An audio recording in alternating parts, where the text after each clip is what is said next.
안녕하세요, 장지은입니다. 오늘은 10강 저희 위험물의 특별조항이라고 하는 스페셜 프로비전 관련해서 내용을 한번 살펴보도록 할게요.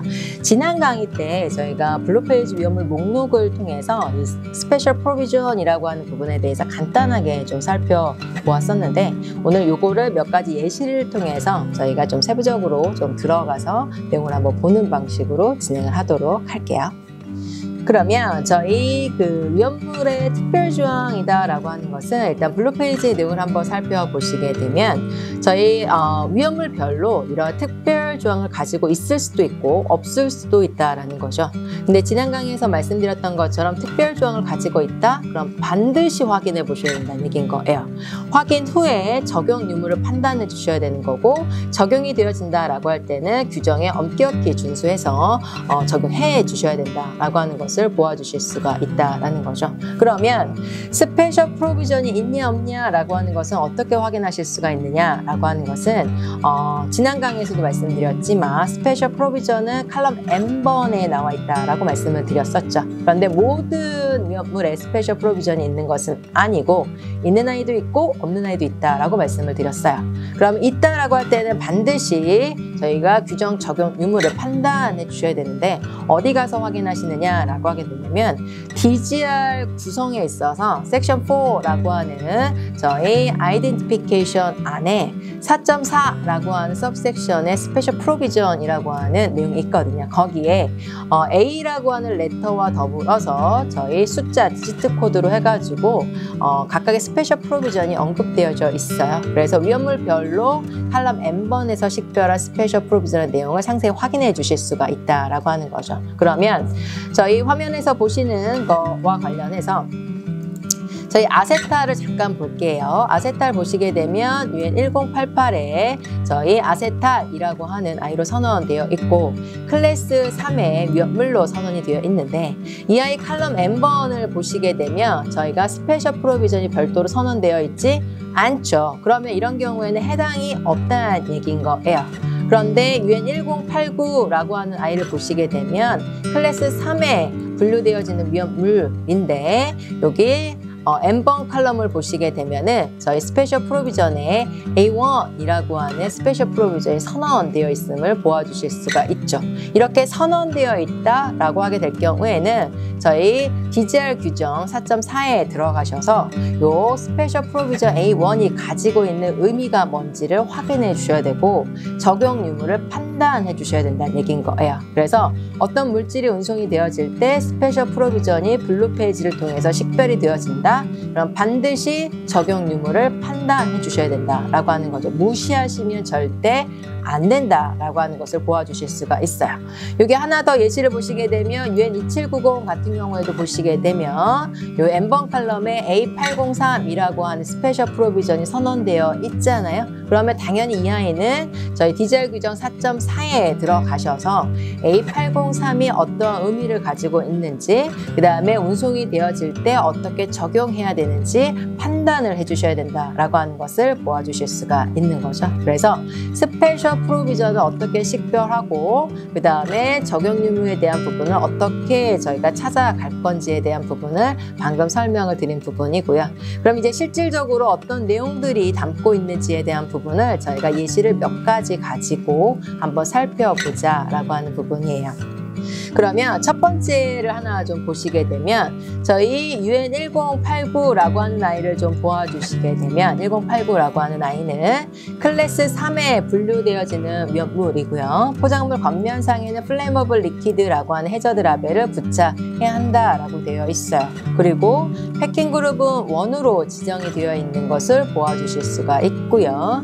이 아이 같은 경우에 저희 패신저로 운송이 되어질 때는 IJE라고 하는 아이를 보아주시라고 하게 되면 뭐라고 선언되어 있냐면 forbidden이라고 선언되어 있죠. 그러면 해당되는 이 물질은 여객기로는 운송이 안 된다는 얘기인 거예요. 금지되어 있다라고 하는 것을 보아주실 수가 있고 이 아이를 운송하고자 한다라고 하게 될 경우에는 화물기 온리로는 운송을 하실 수가 있다라는 거죠. 화물기로만 탑재해서 운송을 할 수가 있다라는 건데 화물기로만 만약에 운송이 되어질 때도 적용하는 기준이라고 하는 것은 포장할 때 사용하는 포장 지침은 361에 선언되어 있는 포장의 방식과 그 다음에 사용하는 포장재, 그 다음에 저희가 양의 제한치를 충족해야 한다라는 거고 한 포장물당 담을 수 있는 최대 허용체 양이라고 하는 것은 30리터를 초과하시면 안 된다라고 하는 부분인 거예요. 그래서 포장물당 담을 수 있는 양의 제한을 엄격히 준수하고 있거든요. 안전한 항공화물 운송을 위해서. 그래서 UN 1089가 저희가 화물기 온리로 운송이 되어질 때 한 포장물당 담을 수 있는 양의 제한치는 30리터를 초과하시면 안 되고 30리터의 양의 제한을 충족해서 포장을 할 때에는 저희 패킹 인스트럭션이라고 하는 것을 줄여서 저희가 PI라고 이야기를 하거든요. 그래서 PI 361에 따라서 포장의 방식을 준수해 주셔야 되고 그 다음에 포장재를 사용해 주셔야 되고 포장의 방식에 따라서 또 양의 제한을 충족해 주셔야 된다라고 하는 것을 보아주실 수가 있는 부분이겠죠. 그래서 저희 361에 따라서 30리터라고 하는 제한치를 준수해서 운송하실 수가 있다라는 부분인데 여기 보시게 되면은 스페셜 프로비전이 저희 A1이라고 선언되어 있는 것을 보아주실 수가 있죠. 그러면 A1이라고 한 스페셜 프로비전 선언되어 있으니까 반드시 확인해 주셔야 된다는 얘기인 거예요. 어디 가서 확인해 주시냐라고 하는 것은 저희 디젤 규정 4.4라고 하는 곳에 들어가시게 되면 스페셜 프로비전 A1에 대한 내용이 선언되어 있는 것을 보아주실 수가 있다라는 거죠. 그러면 A1을 들어가서 보시게 되면 어떻게 언급되어져 있냐라고 하게 되냐면 이 아이는 아까 저희가 살펴보셨지만 여객기로는 운송 금지라고 포비든 선언되어 있었잖아요. 그런데 여객기로 운송할 수 있는 길이 A1을 통해서 언급되어지고 있다는 얘기인 거죠. 그래서 뭐라고 언급되어져 있냐면 출발지 국가와 항공사 등록 국가의 주무관청으로부터 서면 승인을 받게 될 경우에는 원래는 운송 금지라고 할지라도 그 서면 승인서에 근거해서 운송을 여객기로 할 수 있다라고 하는 개념이에요.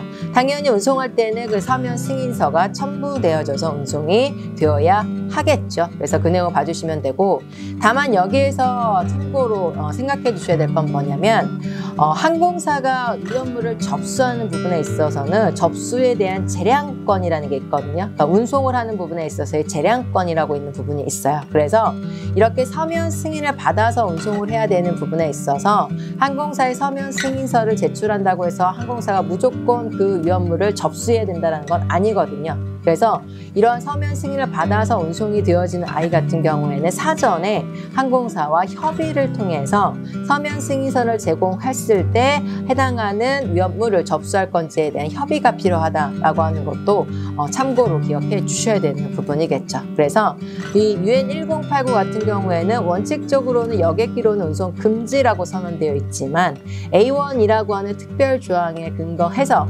출발지 국가와 항공사 등록 국가의 사전 서면 승인을 받게 되면 여객기로 운송할 수 있다라고 하는 부분인 거고 이렇게 여객기로 운송할 때 당연히 사전에 해당하는 항공사, 운송하고자 하는 항공사와 협의가 필요하다. 라고 하는 것을 보아주실 수가 있다라는 거겠죠. 그래서 그런 내용을 보아주시면 될 것 같고요. 그 다음에 저희 2790 같은 경우에 저희가 보시게 되면 클래스 8로 분류가 되어진 아이이고요. 콜시브라고 하는 해저드 라벨을 포장물 겉면상에 부착을 해주셔야 되는 부분이고 이 아이는 포장 등급이 패킹 그룹 3로 선언되어 있는 아이이다라는 것을 보아주실 수가 있어요. 그 다음에 이 아이는 여객기로 운송이 되어질 때 한 포장물 다 담을 수 있는 양의 제한치는 5리터까지 담을 수가 있고 이때 따라야 되는 포장 지침은 852에 따라서 포장을 해주셔야 한다라는 거고 화물기로만 운송을 할 때에는 한 포장물당 담을 수 있는 양의 제한치는 60리터까지 담을 수가 있고 이때 포장할 때 따라야 되는 지침은 856에 따라서 포장을 해주셔야 된다라고 하는 거죠. 그러면 이 아이는 스페셜 프로비전이 하나 있는데 바로 A803이라고 하는 아이가 있죠. 그러면 A803이라는 스페셜 프로비전이 선언되어 있다? 그럼 반드시 저희 DGR 규정 4.4에 들어가셔서 A803이라고 하는 스페셜 프로비전이 어떤 의미를 갖고 있는지를 확인해 주셔야 되고 그 의미에 대한 내용을 당연히 저희가 반영해 주셔야 된다라고 하는 부분이죠. 그러면 A803을 들어가서 보시게 되면 어떻게 선언이 되어 있느냐라고 보아주시게 되면 이 블루 페이지 칼럼 2열을 보시게 되면 이 아이의 패킹 그룹은 3라고 선언되어 있어요.